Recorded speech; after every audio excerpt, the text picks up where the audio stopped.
인사 한번 나누시기 바랍니다. 주의 이름 환영하고 축복합니다. 네, 은혜 받으시기 바랍니다. 우리 지난주에 가나안 땅에 들어간 이스라엘 백성이 이제 실패를 했습니다. 그리고 다시 깊은 광야로 들어가는데 민수기 15장을 우리가 들어오면서 지난주 말씀드린 것처럼 하나님은 없었던 것처럼 다시 시작하시는 놀라운 장면을 보게 되는데, 이 민수기 15장 2절에 너희는 내가 주어 들어갈 땅에 이렇게 말씀을 해요. 이스라엘 백성이 들어가야 될 가나안 땅은 자신들의 노력과 힘으로 들어갈 수 있는 땅이 아닙니다. 하나님이 주어서 들어가야 될 땅이에요. 다시 생각해 보면 저도 여러분도 내 인생은 내 것이야, 내 마음대로 살 수 있어 하고 착각하시면 여러분의 인생이 이렇게 살면 안 되죠. 내가 원하고 기대했던 삶이 마치 내 인생이면 내 마음대로 돼야 되거든요. 그리고 내 인생이면 내 뜻대로 이루어져야 되는데, 우리가 알듯이 내 인생은 내 마음대로 안 되기도 하며 내 계획과 내 뜻대로도 안 됩니다. 하나님은 우리 인생의 주인이시기 때문에 그래요. 우리의 미래의 가나안 땅과 같이 들어갈 수 있는 영역들은 하나님이 주어서 들어가게 하셔야 되지, 이게 내 의지나 내 능력으로 될 수 없어요. 근데 많은 사람들이 이런 착각을 해서 자꾸 내 인생이니까 내 뜻대로 내 마음대로 될 거야 하고 생각하는데, 여러분 내일을 기약할 수 있습니까? 하나님이 생명의 주권자, 주인 되시기 때문에 언제든 부르시면 가야 되는 게 우리 인생이에요. 내가 아무리 아끼고 내가 아무리 계획이 많고 내 뜻대로 될 것 같은 비전이 있는 것처럼 보여도 하나님 오늘 밤 우리 영혼을 부르시면 우리는 다 놓고 가야만 되는 인생이거든요. 그래서 우리가 이 14장의 실패의 원인이 도대체 뭐였을까? 이스라엘 백성들이 왜 실패했을까?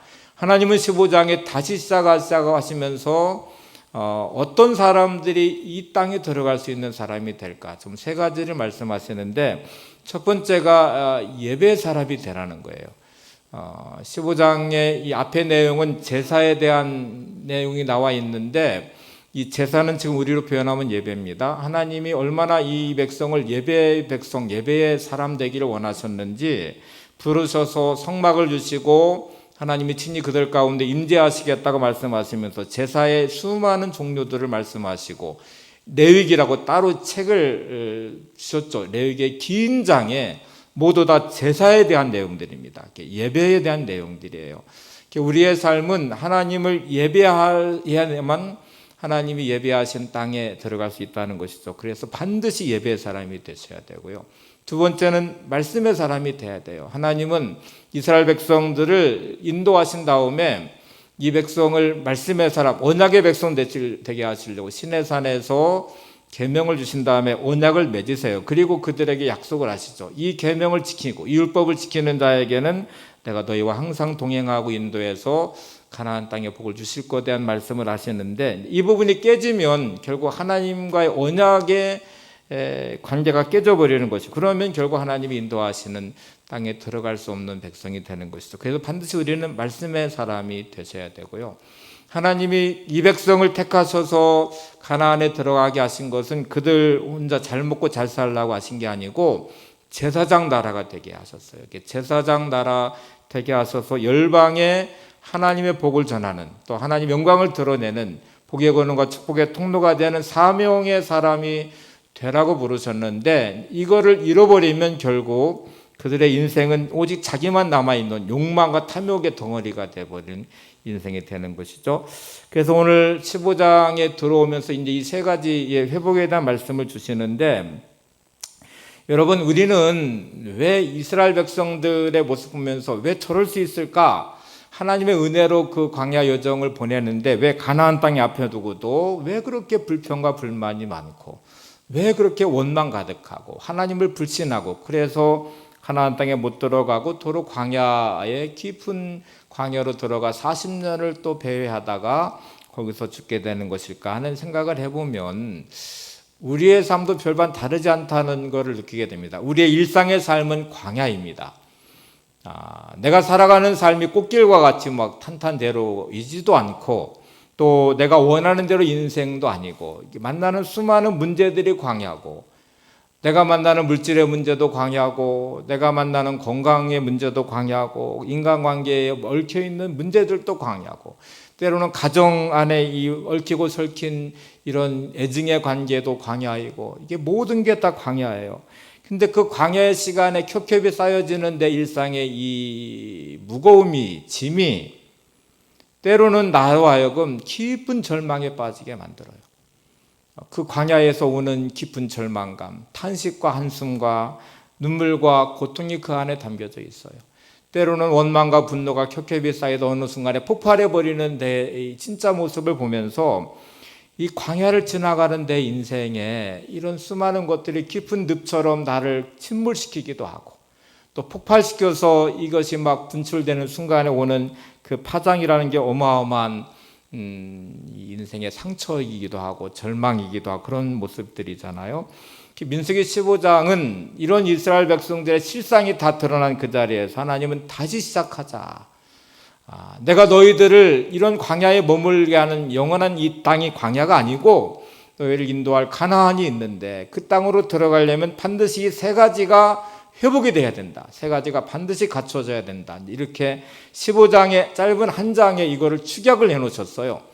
14장까지는 길게 그 내용들이 전개가 되고, 우리가 출애굽기 레위기 안에서 하나님은 어떻게 이들을 예배하는 백성이 되게 하시기 위해서, 또 말씀의 백성, 언약의 백성이 되게 하시려고, 또 사명의 사람이 되게 하시려고 얼마나 애쓰셨는지가 나와 있는데, 실패한 순간에 그들이 몰라서가 아니에요. 안 말씀을 다시 좀 되새기면서 이 세 가지가 얼마나 중요한지 너희들 명심하고 다시 여기에 서면 너희들에게는 희망이 있다. 너희들에게 가나안 땅에 들어갈 내가 계획도 가지고 있다. 그 땅에 내가 들어가게 할 그때에 너희들은 이렇게 라는 말씀을 주시고 계시죠. 자, 이 세 가지를 한번 좀 적용해 볼게요. 첫 번째는 화면을 한번 보세요. 하나님께서 이스라엘 백성들에게 제사를 드리는 것에 대해 말씀하심으로 예배의 회복을 원하셨습니다. 이스라엘 백성들에게 제사, 레위기에 길게 나와 있는 제사에 대한 내용들, 또 성막을 주시고 이 제사하게 하는 것, 우리로 말하면 예배입니다. 하나님은 예배자가 되기 원하시고 예배의 회복을 원하세요. 이게 첫 번째 정말 중요한 것인데, 15장 3절에 너희가 그 땅에 들어가면 하고 드려야 될 제사의 종류들을 이제 간략하게 내용을 축약을 했지만, 이게 레위기의 긴 내용도 포함되어 있고 출애굽기 내용도 포함되어 있고 다 포함되어 있는 것이겠죠. 여러분, 내가 실패한 자리, 내가 고통받는 자리, 내 삶이 묶여있는 모든 삶의 자리는 반드시 예배의 회복이 가장 먼저 일어나셔야 됩니다. 예배가 회복되지 않은 인생은 자기 노력과 의지와 자기의 능력으로 사는 인생이겠죠. 그게 뭐 부자가 됐든 출세를 했든 뭐 그가 원하는 인생을 살았든 하나님과는 상관없는 인생이고, 그것은 하나님 앞에서 인정받을 수 없는 인생입니다. 마지막 우리는 하나님 앞에 결산을 해야 되는데, 이런 인생은 그 사람이 재벌이었든 박사이든 출세해서 뭐를 했든 그건 딱 하나님 앞에 쓸데없고 쓸모없는 가치 없는 인생이에요.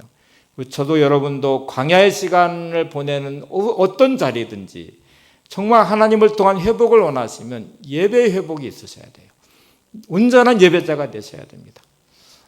저는 예배 드리는데요 하고 말하지만, 여러분 이사야서를 비롯해서 이 예언서를 보면 이스라엘 백성의 예배의 외형은 있었어요. 근데 하나님을 얼마나 역겨우신지, 그들의 마음에는 하나님이 없어요. 하나님 임재하심이 없는 형식적인 예배예요. 그거를 역겨워하시고 차라리 성전문을 닫았으면 좋겠다. 너희들이 드리는 제물, 예물을 내가 정말 받고 싶지 않다. 역겹다. 이런 말씀들을 하시거든요. 그러면 예배자가 된다는 말은 하나님의 임재하심을 경험하는 예배, 하나님이 연락하시는 예배를 드리는 예배자입니다.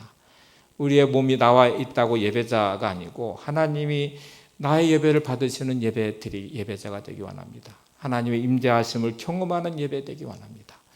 오늘 이 마음의 회복이 반드시 있으셔야 되겠죠. 여러분, 그러면 하나님 임재하심의 예배를 드리는 나는 어떤 모습일 때 하나님이 나의 예배를 받으시고 하나님의 임재하심이 있는 예배일까? 하나의 기준만 적용해 보면, 어떤 사람들은 이 땅만, 이스라엘 백성으로 말하면 가나안 땅만 원해요. 그들에게는 하나님을 원하는 게 아니에요. 하나님이 주시는 땅만 원하고 그 땅에 들어가서 내가 잘 먹고 잘 살면 그것이 끝이에요. 이게 이스라엘 백성이 실제로 가나안에 들어간 다음에 땅에 대한 욕망을 채우려고 우상숭배를 하기 시작해요. 땅에 대한 자신의 욕망을 채우려고 하나님을 버리기 시작해요. 말씀에 불순종하기 시작해요. 자신의 욕망, 하늘을 팔아서 천국을 팔아 땅을 사는 사람들의 모습입니다.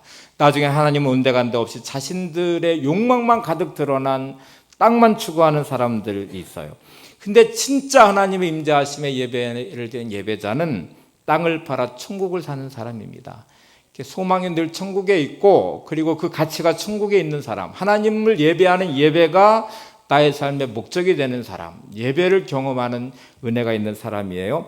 자, 계산을 좀 여러분이 잘 하셔야 되는데, 천국을 팔아 땅을 사는 사람들은 내가 만난 문제에 민감하게 반응합니다. 그래서 불평도 많고 원망도 많고 부정적인 생각과 부정적인 감정이 늘 표출될 수밖에 없는, 인생의 광야니까, 만나는 문제에 내 기준으로 안 맞으니까. 근데 땅을 팔아 천국을 사는 사람은 그 가운데 하나님의 임재하심을 경험하고 하나님의 은혜를 깨달으면서 감사의 고백이 넘치겠죠. 찬양이 흘러가겠죠. 자기의 욕심과 욕망을 충족시키는 절대 가치를 부여하기 시작하면 천국을 팔아 땅을 사는 사람이 될 것입니다. 그런데 늘 이 땅을 살아갈 때 천국의 소망을 두며 하나님께 소망을 두는 사람은 땅을 팔아 천국을 사는 사람이 될 것이고, 이 믿음의 삶이 될 거예요. 여러분, 주일의 이 예배에 대한 가치가 내게는 얼마나 다가오는지, 나는 땅에 대한 이익이 있으면 내 이해관계에 조금이라도 나한테 손해가 되면 예배를 드리지 않는 것 아주 우습게 알아요. 땅의 것을 추구하는 것에 가치를 두기 시작하면 예배의 가치는 사라지기 시작합니다. 그러면 예배에 대한 나의 가치, 하나님의 임재하심이 있는 예배, 하나님을 예배하는 온전한 예배자의 삶은 내게 없는 거예요. 그거는 그냥 몸이 와서 예배 드리는 것이지만 언제든지 나한테 손해가 되면 계산을 해서 천국을 버려요. 예배를 버려요. 내 이익을 쫓아가는 사람이죠. 주의를 지키는 것이 아무렇지도 않게 어기게 돼요. 그래서 민수기 15장에 보시면 32절에 36절에 한 사람의 이야기를 거기다 넣어놨어요. 말씀을 쭉 하시는, 한 장에 축약하려면 이게 쉽지 않은 것인데, 하나님은 그럼에도 불구하고 이 안식일, 주일에 예배하는 이 사람들이 어떻게 해야 되는지를 보여주기 위해 샘플로 한 사람을 넣었는데, 안식일에 나무를 나는 한 사람이 나옵니다. 이 사람은 밥을 해 먹어야 되는데 아마 나무가 떨어진 것 같아요. 그래서 안식일 날 나무를 하러 갔다가 붙잡혔는데 진영 밖으로 끌려나가서 돌에 맞아서 죽임을 당합니다. 아니, 안식일에 나무 좀 했다고 이 사람이 죽을 죄를 진 거야? 근데 하나님은 지금 이스라엘 백성을 향해서 예배에 목숨을 걸어라. 너의 삶의 첫 번째 가치는 예배다. 내가 정말 원하는 것은 너의 예배를 원한다. 광야를 지나는 이 여정 안에서도 너의 예배를 원하고, 가나안 땅에 들어갈 때 이 땅은 내가 임재하는 거룩한 땅인데 그 땅에 너희를 드리는 목적이 있다면 너희의 예배를 받기 원해서다. 예배가 목적이라는 말이에요. 근데 여러분, 나는 내게 있어서 예배는 천국을 팔아 땅을 사듯이 언제든지 버릴 수 있는 가치, 내 조그만 이익 앞에도 언제든 예배를 포기하는, 아니 예배는 내 중심의 가치에 들어와 있지 않는 그런 이 삶의 모습은 여러분, 하나님의 인도하실 들어가야 될 가나안 땅에 들어갈 수 없는 사람들입니다. 그래서 오늘 이 안식일을 범한 한 사람, 나무한 것 때문에 진영 밖에 끌려나가 돌에 맞아 죽어버린 이 사람의 모습을 통해서 천국을 팔아 땅을 사는 사람들의 모습을 보여주고 있어요. 그래서 여러분, 내가 지금 땅에 집착하기 시작하면 하나님이 없어도 괜찮아, 내가 땅만 얻으면 돼, 가나안 땅에만 들어가면 돼, 막 이런 생각들을 하게 돼요. 그 14장에 보면 하나님이 들어가지 말라고 했는데 막 어기고 들어가다가 패배를 당해서 죽임을 당하는 모습도 나오거든요. 사람들의 마음속에, 우리의 마음속에 때때로는 진짜 예배에 내가 목숨을 걸 만큼 가치를 부여하고 그 예배를 위해서 내 삶에 초점이 맞춰져 있는 것인가 하는 생각을 해보게 되죠. 하나 다른 이야기를 해보죠. 제가 책에서 읽은 내용인데, 한 부부, 집사님 부부 이야기입니다. 이분들은 땅을 팔아 천국을 사는 가치를 부여한 모습인데요. 60주년 교회의 기념주의를 준비하면서 60일 특별 새벽기도회를 시작을 했대요, 그 교회에서. 그래서 교회에 이 집사님 부부가 새벽기도를 시작을 했습니다. 우리도 교회 60주년을 맞이해서 우리가 함께 기도하면서 결단하고 우리가 하나님을 온전히 예배하자, 그런 마음으로 이제 특별 새벽기도에 함께하기 시작했어요. 얼마의 시간이 지난 다음에 이 부부가 목사님을 찾아왔는데, 교회 옆에 쇼핑몰 센터가, 크게 쇼핑센터가 지어지고 있는데 그 짓는 날을 맞춰서 아마 행운권 추첨을 하기로 했나 봐요. 그 추첨권을 이렇게 나눠 주는데 그 추첨권을 받은 이 부부가 하나님께 응답을 받았다는 거예요. 그 추첨권의 경품이 뭐냐면 자동차입니다. 자동차가 걸려 있어요. 그래서 기도할 때 그 아내 집사님의 마음에도, 남편 집사님의 마음에도 이번에 경품에 너희들이 자동차에 당첨될 거다 하는 확신을 주셨대요. 그래서 목사님께 와서, 목사님, 이번에도 옆에 쇼핑몰 지어서 이제 추첨을 할 때 우리가 자동차를 받을 거예요. 하나님 응답을 주셨어요. 그러더래요. 제가 이 글을 읽다가 가만히 생각을 해봤어요. 목사님 표정이 어땠을까? 아주 난감했을 것 같아요. 정말 받으면 좋겠지만 못 받으면 이분들이 얼마나 실망할까, 그런 생각을 했을 것 같아요. 근데 60일이 다 끝나가는 날이 주일날이었는데 목사님이 주일 낮에 이렇게 광고하는 거예요. 오늘 오후 예배는 60주년 기념 예배를 드리니까 빠지지 말고 다 참여하시기 바랍니다. 그런데 회원권 추첨하는 시간이 2시, 오후 예배 드리는 시간이네요. 이거 가야 되나? 하나님 응답을 주셨잖아요. 자동차가 당첨될 거야. 응답을 주셨으니까 이게 가야 될까? 아니면 예배, 오후 기념 예배를 드려야 될까 하는 갈등이 생겼어요. 그래서 기도를 했어요. 그랬더니 하나님이 주시는 마음이 뭐냐면, 야, 너한테 예배는 자동차만도 못하냐? 자동차를 받으려고 너 예배를 포기하고 거기 가야 맞는 거냐? 이런 마음을 주시더래요. 그래서 결단하고 기념 예배 오후 2시에 시작하는 예배에 참석을 했어요. 친구가 거기에 경품 추첨하는 데 갔다가 문자를 보내는데, 야, 네 번호 당첨됐어. 자동차에 당첨됐어. 빨리 와, 신원을 확인해야 된대.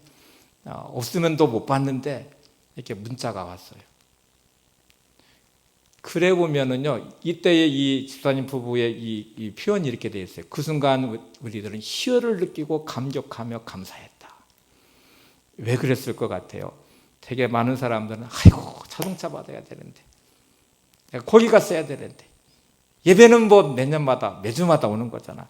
이럴 수 있잖아요. 근데 이 집사님 부부는 60일간 새벽 기도하면서 깨달은 은혜가, 야, 하나님이 자동차 준다고 응답도 주셨잖아요.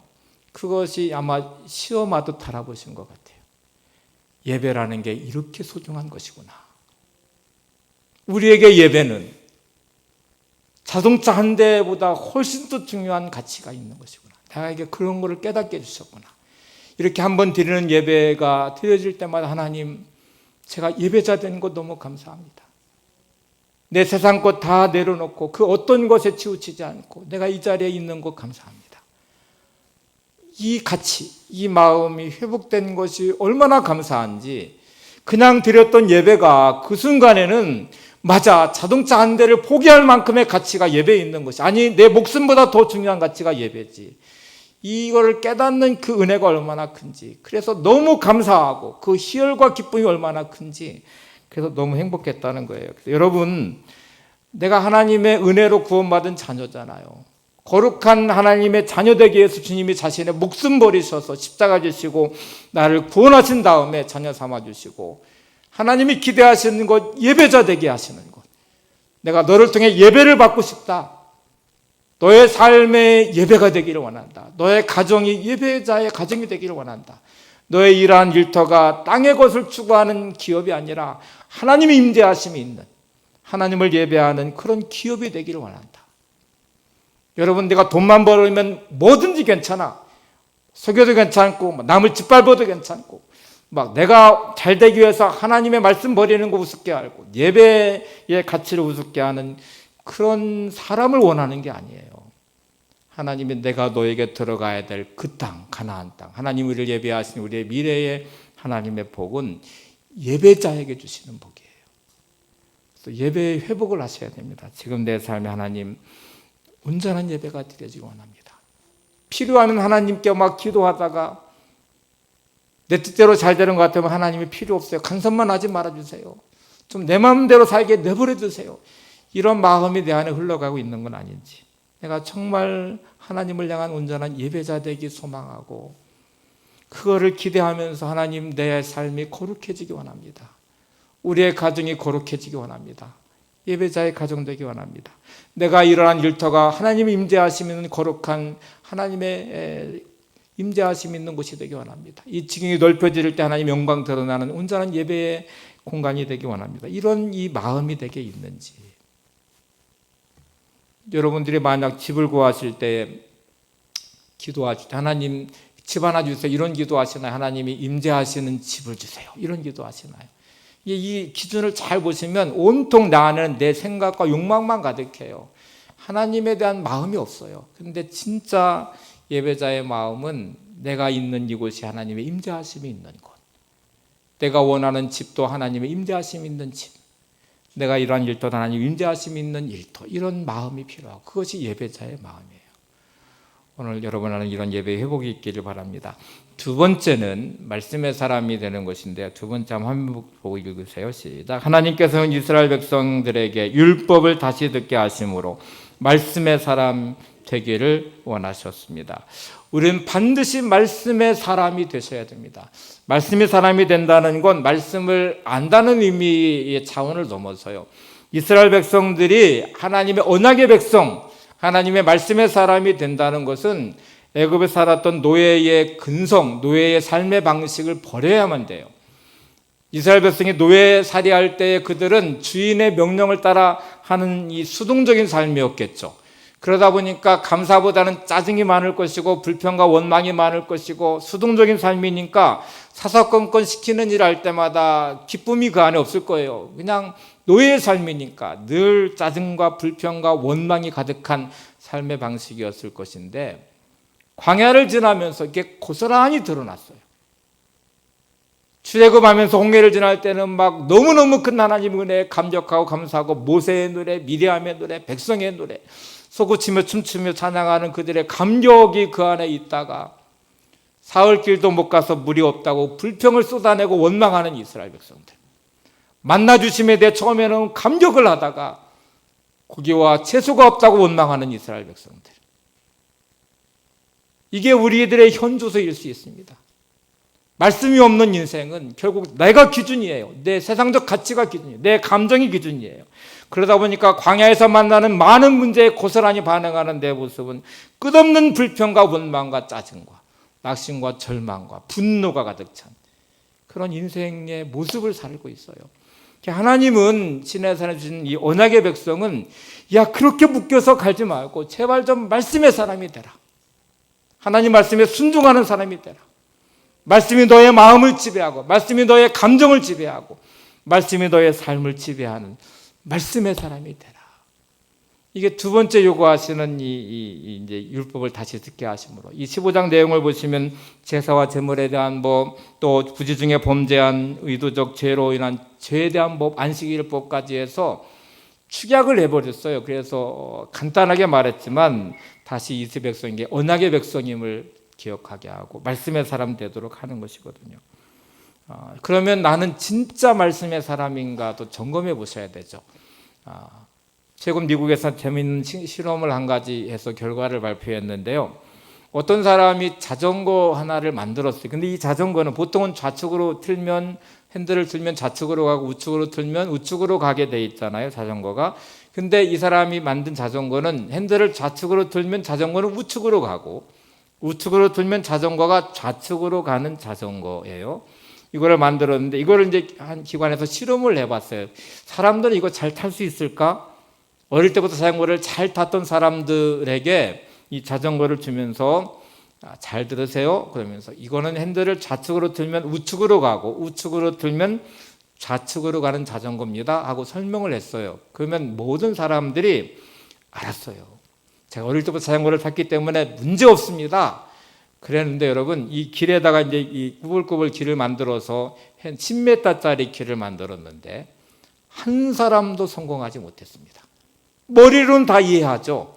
핸들을 좌측으로 틀면 우측으로 가고 우측으로 틀면 좌측으로 간다는 것 다 알고 있는데 몸은, 익숙해진 자신의 몸은 좌측으로 들면 자전거는 좌측으로 가야 되고 우측으로 들면 우측으로 가야 돼요.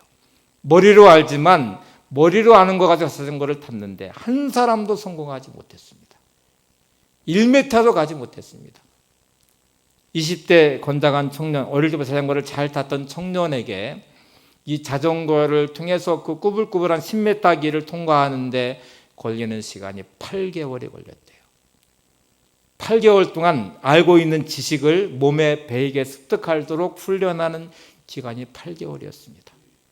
8개월이 지나니까 이제 자연스럽게 몸이 익혔어요. 그래서 좌측으로 들면 우측으로 가는 자전거를 10m 꾸불꾸불한 길을 다 통과했어요. 정상적인 자전거를 줬어요. 다시 이제 이 길을 가보라고 했는데 못 가요. 이미 몸이 배워버렸어요. 반대로 가는 자전거를.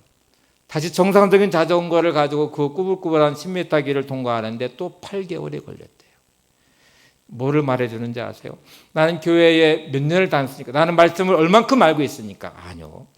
내 몸이, 말씀을 살아내는 내 몸을 생각해 보셔야 돼요. 하나님 말씀이 나의 생각에 얼마나 깊이 잠겨서 내 생각을 지배하고 있는지, 하나님 말씀이 나의 감정을 얼마나 다스려가고 있는지, 하나님의 말씀이 나의 삶을 얼마나 말씀의 사람으로 순종하게 하고 있는지, 머리로 알고 있는 말씀이 어느 순간에 분노로 표출돼요. 용서하라는 말씀을 알고 있지만 미움이 가득해요. 힘들고 어려울 때 하나님은 범사에 감사하라고 하지만 짜증내고 불평하고 원망하는 것 당연하다고 생각해요. 말씀이 온데감없이 사라졌어요. 절대로 말씀의 사람이 아니죠. 이스라엘 백성이 왜 가나안에 못 들어갔습니까? 가나안 땅을 보고 나서도 그들의 이 몸에 배어있는 노예적 근성인 수동적인 삶과 불평과 원망, 짜증스러운 그들의 마음이 결국 원망을 쏟아내고요, 하나님을 불신하게 만들고 더 깊은 광야로 들어가게 만들었어요. 왜 내 인생은 광야에서 벗어나지 못할까? 왜 내 인생은 이렇게 묶여있는 것일까? 여러분, 답은 말씀의 사람이 되셔야 됩니다. 내가 알고 있는 말씀이 나의 생각을 다스려야 돼요. 내가 알고 있는 말씀이 나의 감정을 다스려야 돼요. 내가 알고 있는 말씀이 나의 삶의 선택의 기준이 돼야 돼요. 말씀을 살아내는 말씀의 사람이 되셔야 됩니다. 이제 이렇게 말씀의 사람이 되도록 하는 15장에는 두 가지 의미도 더 들어있어요. 하나는, 야, 네가 누군지 좀 알아라. 언약의 백성이라는 걸 알아야 돼요. 나라에는 법이 주어져 있잖아요. 미국 사람들은 미국의 법을 지켜야 됩니다. 시민권자. 한국 사람들은 미국 법 지키면 안 돼요. 한국 법을 지켜야 돼요. 하나님의 백성은 하나님의 법을 지키셔야 돼요. 이거를 잊지 말아야 돼요. 이스라엘 백성은 늘 이 율법 말씀을 들으면서, 맞아, 우리는 언약의 백성이야. 하나님의 백성이야. 여러분, 우리가 세상을 살아가면서 우리는 하나님의 자녀임을 잊지 마시기 바랍니다. 하나님의 백성임을 잊지 마시기 바랍니다. 말씀의 사람이 되어야만 되는 사람들이에요. 두 번째는, 광야를 살지만 이 말씀은 꿈을 꾸게 만들어요. 이스라엘 백성의 광야가 영원히 머물 땅이 아니라 가나안 땅에 들어가야 할 땅이라는 것을 잊으면 안 돼요. 말씀을 통해서 붙잡은 이 사람들은 광야를 지나지만 우리는 가나안에 들어간 하나님의 언약의 백성이라는 사실을 잊으면 안 되죠. 그래서 우리가 늘 이 땅을 살아가지만 내가 하나님의 언약의 백성이고 하나님 우리를 인도하시는 우리의 미래가 있음을 확신하고 소망 가운데 꿈꾸는 거룩한 하나님의 사람들이 되시기를 바랍니다. 세 번째는 이제 오늘 우리가 생소한 말씀인데, 이스라엘 백성들에게 옷에다가, 못 끝단에다가 술을 달아라. 술을 달고 청색끈을 거기다 달아라. 이런 말씀을 하세요. 민수기 15장 38절을 보세요. 시작. 이스라엘 자손에게 명령하여 대대로 그들의 옷단 귀에 술을 만들고 청색끈을 그 귀에 술에 더하라. 여러분, 왜 이스라엘 백성들의 복장에, 옷의 그 끝에 옷단에다가 술을 만들어 달고 거기에 청색끈을 달라고 하셨을까? 그 의미도 이렇게 설명을 해주세요. 이어지는 민수기 15장 39절을 보세요. 시작. 이 술은 너희가 보고 여호와의 모든 계명을 기억하여 준행하고 너희를 방종하게 하는 자신의 마음과 눈의 욕심을 따라 음행하지 않게 하기 위함이라. 여러분, 옷을 입었다는 그 옷은 그 사람의 신분, 법관은 법복을 입죠. 또 이제 여러분 남자들은 예비군 훈련을 가게 되는데 그렇게 점잖은 신사도, 그렇게 깔끔한 사람도 예비군 옷만 입혀놓으면 그냥 다 풀어져요. 아무 데나 앉고요. 막 그냥 자세도 틀어져요. 복장이 그를 만들어요. 근데 하나님의 백성의 옷을 입어라. 꽃단에 너희들 술을 달고 그 청색끈을 달아서 이거를 볼 때마다 뭐를 기억하라는 거예요? 이거를 볼 때마다 여호와의 모든 계명을 기억하여 준행해라. 옷단에 술과 청색끈을 볼 때마다 너 하나님의 계명 말씀을 기억하고 거기에 준행하는 사람이 되고, 그 다음에 너희를 방종하게 하는 자신의 마음, 너희를 흐트러뜨리는 마음, 너희를 끌고 가는 욕심과 욕망의 탐욕의 마음, 이 방종의 마음을 꽉 붙잡아라. 너희 눈에 욕심을 따라 음행하지 않게 하도록 이 옷의 단에 술을 달고 청색끈을 달아라. 이렇게 말씀을 하십니다. 여러분은 그리스도인의 옷을 입으셔야 돼요. 그리고 내가 그리스도인이라는 걸 잊지 마셔야 돼요. 마치 옷에 술을 달고 청색끈을 달듯이 여러분이 어느 곳에서 어디에서 무엇을 하든지 나는 예수 믿는 사람이야. 이 생각의 정체성이 나를 세우셔야 돼요. 제가 목사이니까 때때로 막 일어나는 감정들, 생각들 이런 것이 있을 때마다 제가 회복하는 길은요. 너 목사잖아. 그러면 일어나는 감정을 추스려야 돼요. 마음의 생각을 정리해야 돼요. 이거를 내가 잃어버리면, 정체성을 잃어버리면 어느 순간에 목사가 아닌 이상한 사람이 되어버렸어요. 감정적인 사람이 되고, 욕심과 욕망의 사람이 되고. 여러분 그리스도인의 옷을 입으시고 옷단에 술을 달듯이 청색끈을 달듯이 매일매일 확인하셔야 됩니다. 내게 주어진 나의 정체성을 가지고 감당해야 될 사명이 뭔지도 아셔야 돼요. 하나님이 왜 오늘 나에게 시간을 주셨는지, 왜 우리의 가정을 허락하셨는지, 이 일터를 허락하셨는지 그 의미를 찾으시고 그 사명을 감당하는 사명자가 되셔야 돼요. 여러분 주일날 이렇게 예배를 드리는 것도 그리스도인의 옷을 입는 것입니다. 사람들에게 보여지는 거죠. 사람들이 놀러가고 뭔가 나를 유혹하고 또 어떤 것에 나를 추청할 때에도 나 예수 믿는 사람이야, 나 예배 드려야 돼. 그리스도인의 옷을 입고 술을 단 것이죠. 옷단에 청색끈을 단 것이죠. 사람들이 볼 때도 저 사람은 정말 예수 믿는 사람이고 주일날 예배 드리러 가는 사람이야. 식사할 때 어떤 사람은 몰래 기도한대요. 자랑스럽게 기도하셔야 되죠. 나는 그리스도인이야. 기도를 통해서 내 자신을 드러내는 거죠. 예수 믿는 사람다움을 드러내는 거죠. 여러분 주어진 부르심의 자리에 맡겨진 사명을 감당하는 것도 옷단에 술을 다는 것입니다. 그게 결국 나를 지키는 거예요. 내 주어진 하나님의 부르심의 자리에 순종하는 것, 그것이 하나님의 나의 주신 사명을 감당하는 길이잖아요.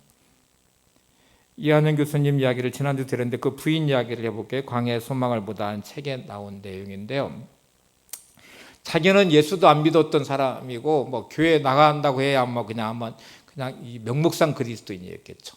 근데 어느 날 의사였던 남편이, 자기도 여자도 부인도 의사예요. 근데 어느 날 갑자기 신학을 해서 목사가 되겠대요. 청천벽력 같은 소리죠. 내가 만나서 결혼하는 남자는 의사에서 결혼했는데 하루아침에 나는 믿음도 없고 신앙도 없고 말씀도 하나도 모르는데 갑자기 목사가 되겠다고 하면 이게 이제 목사 사모가 되는 거 아니에요?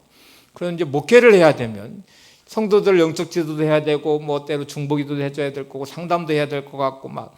근데 자기가 할 수 있는 역량도 능력도 안 되잖아요. 근데 다행스럽게 이분이 교수가 됐어요. 신학교 교수가 됐으니까.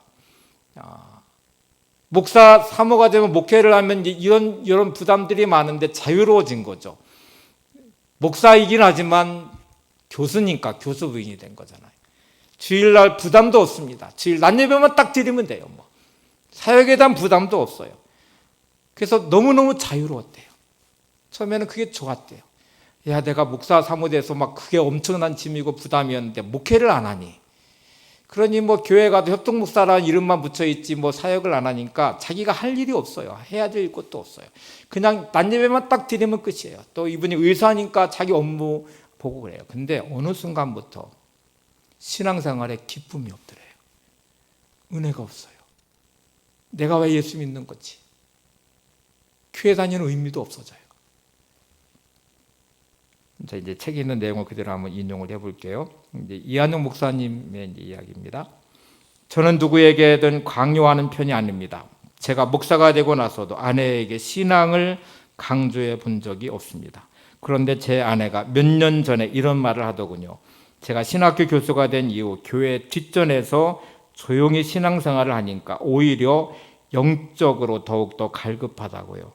협동목사 사모이고 교수 아내이니까 특별히 교회에서 봉사를 강요하는 사람도 없고 본인도 의사로서 전문직을 가지고 있으니 평신도들이 접근을 하지 않는다고요.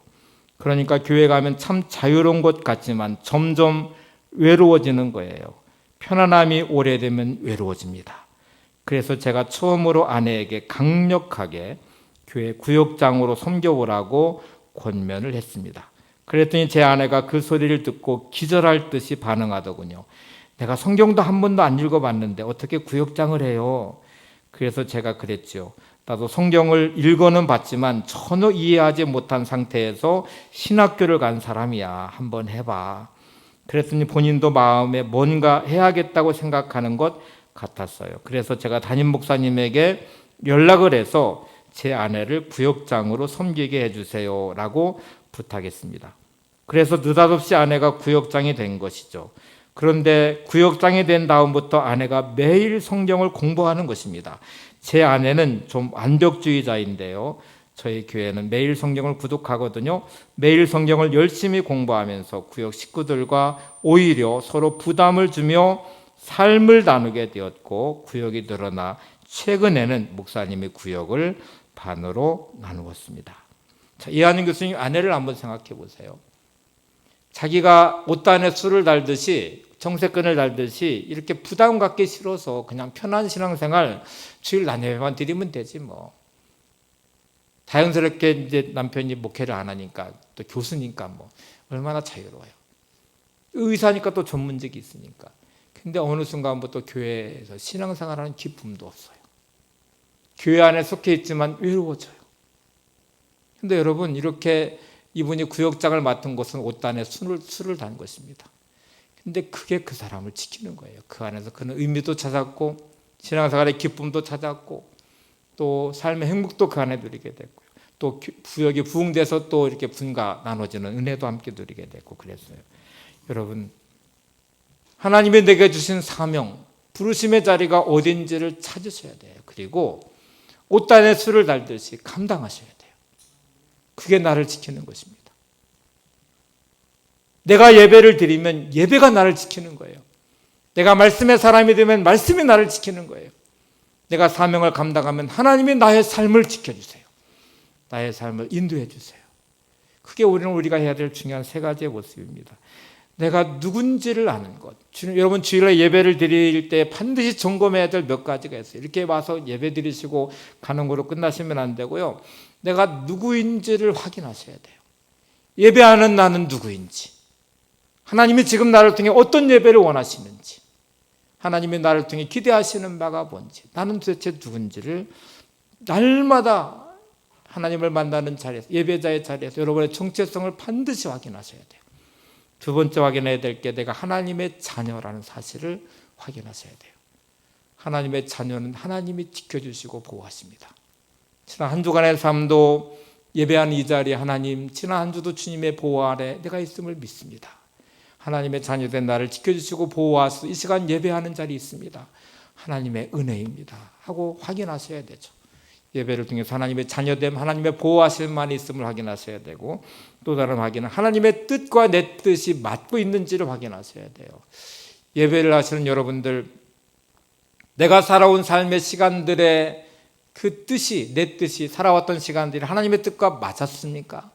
하나님의 뜻에 맞춰서 살아오셨나요? 사명자의 삶을 사셨나요? 이 예배를 통해 이걸 확인하시고 어긋난 부분이 있으면 맞추셔야 되죠.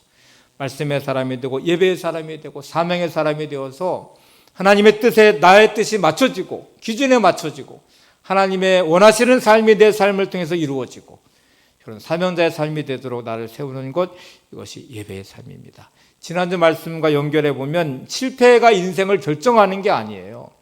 우리는 수없는 실패를 하지만 그 실패 이후에 나의 모습이 그 실패로 끝나는 인생이 되기도 하지만 실패가 디딤돌 되어서 또 다른 인생의 성장과 성숙의 기회가 되기도 합니다.